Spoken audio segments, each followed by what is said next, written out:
쏟아지는 수많은 뉴스 가운데 가장 관심을 끄는 이슈에 대해 집중 분석해보는 특급 추적 시간입니다. 오늘 추적할 사건은 바로 이 사건입니다. 네. 지난 6개월 동안 경찰관 폭행을 하거나 때려서 구속된 공무집행 방해 사범이 무려 1,000명에 이른다고 합니다. 한 달에 200명 꼴인데요. 대검찰청이 집계한 내용입니다. 우리나라 공권력 왜 이렇게 추락하는 걸까요? 매맞는 경찰관 실태, 먼저 영상으로 확인해 보시죠.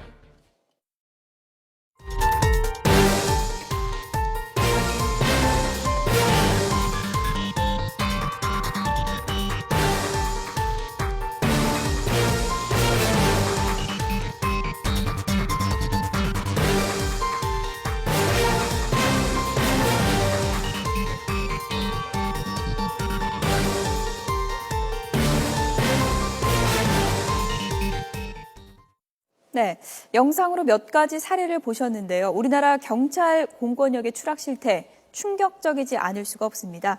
오늘 특급 추적에서는요, 매맞는 경찰들의 실태를 좀 짚어보고요. 그 대책도 함께 찾아보도록 하겠습니다. 두 분을 모셨는데요. 백기종 전 수서경찰서 강력팀장 그리고 류여혜 사법교육원 교수 나와 계십니다. 두 분 안녕하세요. 네, 안녕하세요. 네. 먼저 류 교수님께 좀 질문을 드리죠. 지금 영상 보면서 에이 뭐 저런 일이 뭐 간혹가다 한두 번 있겠지 싶은데 지금 조사 결과를 보면은 지난 6개월 동안 1,000건이 넘는다고요? 네, 그렇습니다. 지금 현재 지난 3월 13일 날부터요. 사건 처리 기준이 강화되었습니다. 네. 과거에는 전과가 없다거나 아니면 초범인 경우에는 훈방 조치로 돌려보낸 것들도요. 다 구속 수사 원칙이라는 기준을 세우면서 예. 기준이 강화되었다는 것도 하나의 이유입니다. 갑자기 사건이 많아졌다는 것도 이유이긴 하지만 그것이 아니라 기준이 아주 강화가 되어서 이렇게 많이 숫자가 잡히고 있는 것도 하나의 이유이기도 합니다. 예. 백기종 팀장님, 네. 수서경찰서 전 강력팀장. 뭐 이름만 들어도 강력 사건을 많이 다뤄보셨을 텐데 네. 그렇다면은 이런 일 많이 겪으신 거 아닙니까? 어떻습니까? 실제로 이제 대검 통계는 지난 6개월간 1,123명이라고 나오잖아요. 예. 사실상 이보다 훨씬 많습니다. 아. 저 같은 경우는 그 소초에 있을 때, 소초의 강력팀에 있을 때 그 조폭 합숙소를 직원 3명과 같이 출동을 했다가 8명과 맞닥뜨려서 제가 5명을 체포를 했지만 3명을 놓치고 예. 결국 저는 다음날 권총 사격장에서 쓰러졌는데 급성 디스크가 왔습니다. 예. 그러니까 이제 좀 리얼하게 말씀드리면 이렇게 떡대가 큰 3명에게 잡혀가지고 그래서 갑자기 그 압력을 받는 바람에 예. 그날은 몰랐다가 권총 사격장에서 제가 급성 디스크로 쓰러져가지고 경찰병원에 입원한 후로 제가 아마 그때 듣기는 그 디스크가 급성 디스크 2군데 온 걸로는 처음으로 공상체를 받았다고 하는데 예. 그게 인정이 돼서 제가 한 달간 입원하고 3개월 휴직한 사건도 있었습니다. 네. 근데 실질적으로 경찰관도 그렇지만 또 119 구조대 많습니다. 이게 매맞는 공권력이라고 해야 되겠죠. 매맞는 꼭 경찰관만 하지 말고 예.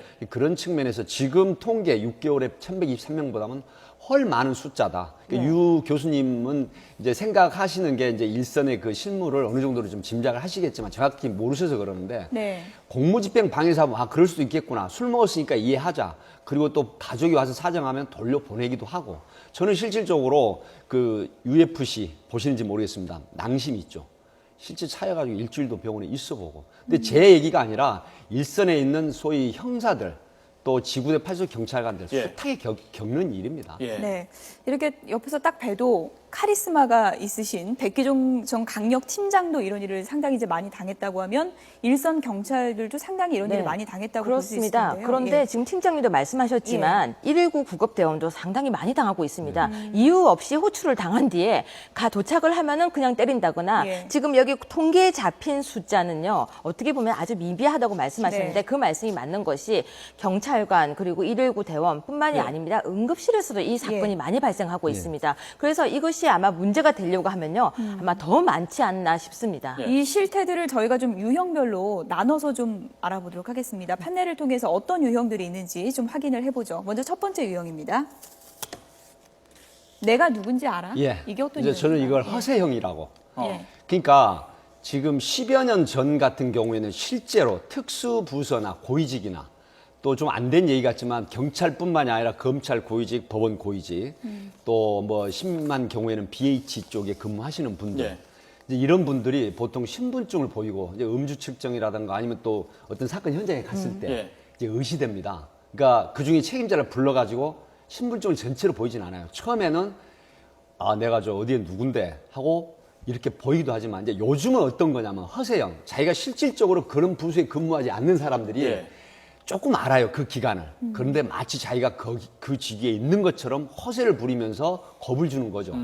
그런 형태죠. 그게 예. 허세형이라고 해서 내가 예. 누군지 알아. 지금은 통하지 않는 겁니다. 그럴 경우에 어떻게 대응하십니까? 보통 그럴 경우에는 신분증 제시를 정확하게 요구를 합니다. 하고 그다음에 저는 예를 들어 강남경찰서 교통사고반 누군데 음주 측정해 주십시오 하고 꼭 본인을 먼저 밝히거든요. 그리고 신분증 제시 받으면 신분증 내지 않거든요. 나중에는 완전히 꼬리 내리고 예. 봐주십시오 하고 깨갱합니다. 예. 좀 근데 방송 용어로 안 팀장님 됐지만. 가끔 그게 통하기도 하지 않았나요? 네, 그런 경우도 있었죠. 하지만 지금은 거의 원칙대로 하기 때문에 네. 지금 그런 부분 허세형으로 이 위기를 모면할 생각은 아예 안 하시는 게 좋습니다. 옛날과 달라졌다. 네. 그렇습니다. 말씀이군요. 예. 내가 누군지 알아 이렇게 허세를 부리다가 안 통하면은 이 XX야 이렇게 욕설도 하고 뭐 이러는 거 아니겠습니까? 하죠. 하는데 예. 결국은 사정하고 봐달라고 읍소형으로 바뀌는 경우가 상당합니다. 예. 다음 많은 유형 한번 볼까요? 네. 두 번째 유형입니다. 술김에. 술김에 이제 취사 네. 추태, 그 음주 추태형이라고 저는 이제 이름을 짓고 싶습니다. 예. 이런 케이스는 정상적이 아니거든요. 만취된 상태에서는 소위 말하면 자기가 정신착란 비슷한 현상을 느껴요. 그러니까 자기가 뭐 조폭이다 아니면 굉장히 지위가 높은 사람으로 네. 착각을 예. 하거든요. 그래서 공권력에 대한 마치 자기가 이렇게 얘기를 하면 다 들어줄 것처럼 그런 형태의 주사 추태를 부리거든요. 예. 굉장히 피곤하고 힘든 게 바로 이 주치소란형, 소위 말하면 음주 추태 소란형 이런 겁니다. 이 부분은 경범죄처벌법에 의해서 주치소라는 이제 벌금 60만 원까지 상향 조정이 되었습니다. 그래서 상당수 많은 사람들이 주치소란 후에 벌금형을 받고 있습니다. 예. 연말에 연말이 이런 되면 일이- 예. 연말에 또 심각해지는 문제 아니겠습니까? 네. 연말에 네. 술도 많이 드시는데 파출소마다 난리가 납니다. 그렇습니다. 저희들 취재를 해보면은 어떻게 할 방법도 없고 집으로 돌려보낼 수도 없고 뭐 난동을 부리는 경우가 많은데 이렇게 파출소에서 술 드시고 난동을 부리면 어떤 처벌을 받게 되는 겁니까? 사실은 그 상태가 이제 공무집행 방해도 있지만 업무 방해로 처벌받는 경우도 있어요.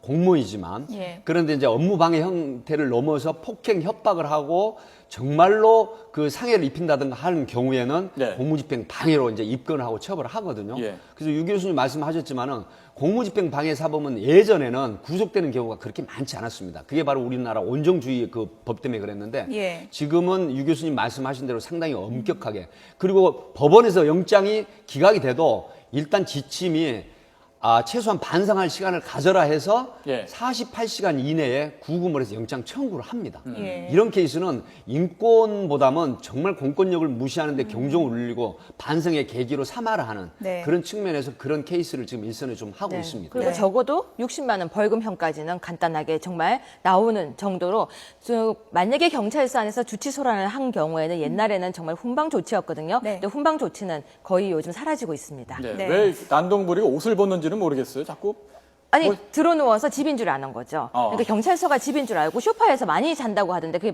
맞나요? 아니, 실제로 그래요. 그러니까 착각을 하죠. 그리고 자기 집인 줄 알고요. 예, 그 기자 사회부 파트 다 기자분들 하셨지만 예. 이게 보통 지구대 파출소 도시잖아요. 예. 또 형사계 예. 보면 그 정말 방송이라 죄송하지만 그 보호소 내에서 소대변을 보는 사람도 있어요. 거기까지만 말씀해 주세요. 네. 네. 네. 예. 그런 추태를 부리는 사람들도 있지만 좀 무서운 사람들도 있는 것 같습니다. 세 번째 유형을 판례를 통해서 좀 확인을 해보죠. 예. 가만두지 않겠어. 이제 이런 케이스는 예, 보복한다는 거죠. 사실은 이제 사회적으로 좀 명성이 여러 가지 형태가 있습니다. 사회적으로 좀 지위가 있는 사람도 사실상 가만두지 않겠어 하고 정말 제대로 된 협박을 해요. 또 어떤 경우는 이제 조직 폭력이나 소위 말하면 전력이 많은 사람들이 아, 정가. 네, 네. 그렇죠. 그래 너 한번 두고 봐. 너 이름 뭐야? 이러면서 보복이나 마치 어떤 이해를 가할 것처럼 그런 형태 그렇게 하기도 하고 이번에 그 김포에서 일어난 일 있죠. 지금 김포에서. 화면에 나오는 건데요. LPG 예. 바로 가스통. 저겁니다.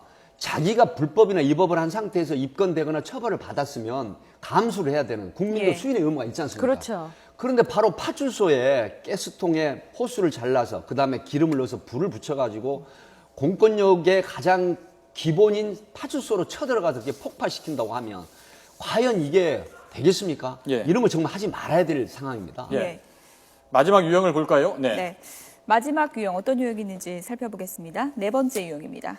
경찰을 막아라. 네. 이건 어떤 유형인가요? 이게 조직적 저항령이라고 방금 유 교수님도 아시겠지만 검찰에서 압수영장 가거나 그렇죠. 예, 구인영장 집행으로 갈 때 경찰은 검경에서 그런데 예를 들어서 조직적으로 그 기간의 모든 사람 방송의 일부 방송도 그런 게 있었지만 어떤 그 노조가 나서서 막는다라든가 아니면 부하 직원들 그 부서 전체가 나와서 정당한 공권력 집행, 영장 집행, 구인 집행을 막아버리는 아, 몸으로 진짜 막는 거군요. 막아버려요. 네네. 실제로. 그러니까 검사가 출동을 하거나 경찰이 형사가 출동을 해도 그 앞에서 집행을 못하도록 사실은 얼마 전에 보도도 된 거 있지 않습니까? 검찰에서 나갔음에도 불구하고 막아버리는 이런 형태는 조직적인 저항령인데 이거 한번 유 교수님 말씀해 주셔야 돼요. 과연 이게 그 부서가 어떤 조직폭력이나 범죄 집단이나 그런 분들이 아니거든요. 노조를 앞세운다거나 그 비위가 있는 사람을 체포하러 갔을 때 적정한 영장 집행을 막아버린다. 예. 이거 한 말씀 한번 듣고 싶습니다. 우리 유 교수님 어떻게 생각하세요? 아니 그거는 당연히 공무집행 방해가 맞아요. 일반인이 만약에 막는다면은. 예. 근데 여기에서 우리가 과거에서부터 기억해오는 것이 있습니다. 뭐냐면은 적법하지 않은 공권력 투입도 많은 기억 속에 있다는 것이죠. 국민들은 아마 그것이 혼돈이 되는 경우도 있었던 것 같아요. 아니, 말씀하신 것처럼 적법한 절차, 영장을 들고 갔을 때는 괜찮은데 과거에는 왜 아시지 않습니까? 영장 없이도 그랬던 적이 있었거든요. 예. 그 시대와 지금이 약간 혼돈이 되는 상황에서 그렇게 몸으로 막는 것 같습니다. 예. 유 교수님, 네. 선진국은 어떻습니까? 이렇게 공권력을 무시하면 어떤 처벌을 받게 그러니까 되죠? 선진국은 공권력을 무시하는 경우가 없다라는 보도를 제가 가끔 봤는데요. 왜 그렇지 그런 건가요? 않습니다. 예. 미국 같은 경우는 경찰에 대고 총을 쏘기도 했었고요. 예. 그리고 교정사고라든지 그런 사고도 많기 때문에 공권력에 대해서 그런 저항이 선진국에도 사실은 있습니다. 예. 근데 독일이라든지 영국이라든지 그런 경우는 제가 아까 조사를 해보니까 공권력에 대해서 저항하는 경우가 거의 없더라고요. 그 이유가 아무래도 공권력이 굉장히 적법한 절차에 의해서 항상 운영된다고 하는 그런 기본적인 예. 생각이 있고요. 또 국민은 공권력을 따라야 되고 법의 테두리 안에서 법질서를 지켜야 한다는 생각이 아주 어릴 때부터 뿌리 박혀 예. 있는 것이고 우리는 그와는 반대로 공권력은 제대로 하고 있지 않다는 불신이 아주 옛날부터 살아오지 않았나 하는 그런 생각이 네, 들었습니다. 이런 얘기 나올 때마다 이제 하는 게 우리나라는 공권력, 그러니까 경찰이 덜 무서워서 그렇다. 더 무서워야 한다. 이런 얘기가 나오는 반면에 네. 또 반대로 너무 무섭게 하기 때문에 오히려 반발을 불러온 거다. 이런 얘기도 있거든요. 어떻게 보십니까? 지금 기본적으로 말씀을 드리고 싶은 건 네. 저도 이제 해외 사례를 많이 알고 있는데 시간 때문에 다 말씀 네. 못 드리고 기본적으로 해외는 소위 OECD라고 치면 34개국이잖아요. 경제협력개발기구. 근데 이 국내에 지금 우리나라에서 일어나는 가장 풀뿌리 공권력 그 초소. 그러니까 예를 들어서 그 폴리스 박스나 지구대派出所 아니면 경찰서 형사과 내의 보호소, 형사계 사무실 내에서 기존에 단속이 되거나 그 입건이 된 사람들이 네. 이렇게 보복형 범죄나 또 공권력을 무시하는 그런 근간을 뒤흔드는 폭행은 사실 현장에 많이 없어요. 예. 또 우리나라만 이런 부분이 굉장히 있는데 물론 유 교수님 말씀대로 지나간 세월, 히스토리를 따져보면 공권력이 불신을 초래하는 그렇죠. 그런 부분도 무시할 수 없겠지만 지금 가도기가 이미 지났고 상당히 우리도 선진국 시대에 진입을 했거든요. 그럼에도 불구하고 이런 보복형이라든가 공권력을 무시하는 건 결국 세금을 내는 국민들 자신들에게 돌아가는 피해가 되거든요. 네. 예. 그런 부분에서 네. 이거는 조심해야 되겠다는 말씀을 드립니다. 그런데 팀장님 이런 것도 있지 않을까요? 우리가 폭력에 내성이 생긴 것도 좀 있어요. 말로 하다가 안 될 때는 욱한다고 하면서 그 폭력성이 드러나게 되는 경우가 좀 많거든요. 예. 그런데 우리가 지금 공권력 계속 이야기를 하고 있는데 공권력은 분명히 원칙 위에 바로 서야 되는데 그 원칙을 지키지 않는 모습들이 불신을 갖고 오게 되었고 결국은 원칙 위에 서고 있는 공권력을 보여야 하는데 그걸 제대로 하고 있지 않기 때문에 이게 쌓이고 돌고 예. 있는 게 아닐까요? 예. 네. 매맞는 경찰들의 실태 자세히 알아봤는데요. 강산이 10번 변해도 원칙이라는 게 있는 법입니다. 공권력이 무너진다면 법도 원칙도 바로서기 어려울 겁니다. 추락하는 공권력을 바로잡는 노력 함께 나가야 하지 않을까 합니다. 네, 지금까지 백기종 전 수서경찰서 강력팀장 그리고 류여혜 사법교육원 교수였습니다. 두 분 고맙습니다. 네, 감사합니다.